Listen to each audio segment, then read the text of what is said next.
very much. As Donald Trump meets Vladimir Putin in Alaska, there is more talk and anxiety among Ukrainians and Europeans. They have been kept out of the high-stakes summit, and Trump has said he plans to negotiate land swaps with Putin over Ukrainian territory. And this sounds a little too familiar. After the defeat of Nazi Germany, the world's superpowers met in 1945 in the Black Sea port of Yalta to divide up Europe. They drew lines on the map that tore apart countries, effectively delivered Eastern Europe to Soviet occupation, and dismembered Poland. And none of those countries were represented or had any say.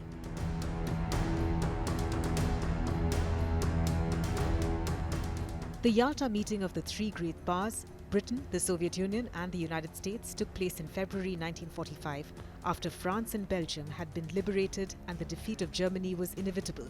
US President Franklin D. Roosevelt, British Prime Minister Winston Churchill and Soviet dictator Joseph Stalin attended the meeting. At the summit, it was decided that all countries freed from Nazi control were to be guaranteed the right to hold free democratic elections to choose their own governments. This commitment was released as an official joint statement, the Declaration on Liberated Europe. However, Stalin was offered a sphere of influence in Eastern Europe. The summit was followed by a conference in Potsdam, Germany in July, which reconfirmed the division of Europe into Western and Soviet spheres. Since then, Yalta, which itself is in Russia-annexed Crimea, has become a symbol for how superpowers can decide the fates of other nations and peoples.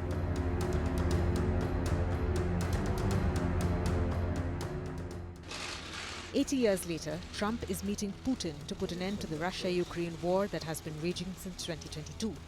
But the meeting will not include a representative from Ukraine. The hastily arranged summit, organized at Putin's request, will be his first invitation to meet a US president on American soil since he visited George W. Bush in 2007. Russia's foreign ministry reiterated that Putin's conditions for ending the war remained unchanged: the full withdrawal of Ukrainian forces from key regions and the renunciation of Kiev's NATO ambitions. Ukraine has ruled out these demands from the outset. The White House has tempered expectations and described the Alaska summit as a listening exercise for Trump that would give him a better idea of Putin's plans. Optimistic that a deal will emerge from this meeting, or is he simply going to listen? I think this is a listening exercise for the president. Look, only one party that's involved in this war is going to be present. And so this is for the president to go and to get, again, a more firm and better understanding of how we can hopefully bring this war to an end. In Alaska, Putin is likely to push for full control and US recognition of Donetsk and Luhansk as Russian territory. Kiev still holds key cities in Donetsk, such as Kramatorsk and Sloviansk, along with heavily fortified positions of critical strategic importance, whose defense has cost tens of thousands of lives. Russia is highly unlikely to relinquish territory it has held in southern Zaporizhia and Kherson, which forms a vital land bridge for the Donbass along the Sea of Azov to Crimea. Russia claims to have annexed all four regions plus the Crimean Peninsula, which it captured in 2014. Moscow could offer to relinquish small slivers of Ukrainian land it captured in the Kharkiv and Sumy regions. Trump told European leaders during a call on Wednesday that he does not intend to discuss any possible divisions of territory when he meets with Putin in Alaska.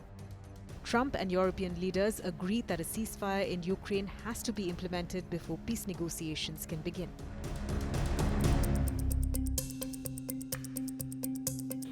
If history is anything to go by, when Trump and Putin have met alone, the Russian president seems to have won over his US counterpart. In 2018 in Helsinki, Trump met Putin privately for 2 hours with only interpreters. When they emerged, Trump publicly sided with Putin over his own intelligence agencies on Russian election interference, saying President Putin says it's not Russia. I don't see any reason why it would be. The stakes are even higher now. There is a war that has been raging for more than 3 years with thousands of lives lost on both sides. Whatever the outcome, it's clear that Trump wants to carve up the world into spheres of influence, just like what happened in Yalta.